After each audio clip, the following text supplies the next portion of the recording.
In this video, I'm going to show you how you can easily close apps on Samsung Galaxy S23 and on any other Samsung smartphone. Be sure to watch the video to the very end so you don't make any mistakes.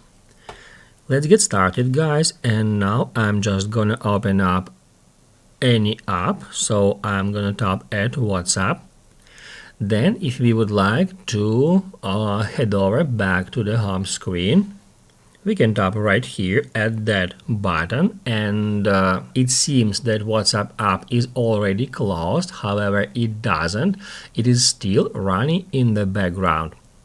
To show up all the apps that are currently running in the background, we need to tap right here at these three lines, and it will show us all the apps that are running in the background, and we can close each of them simply by swiping up.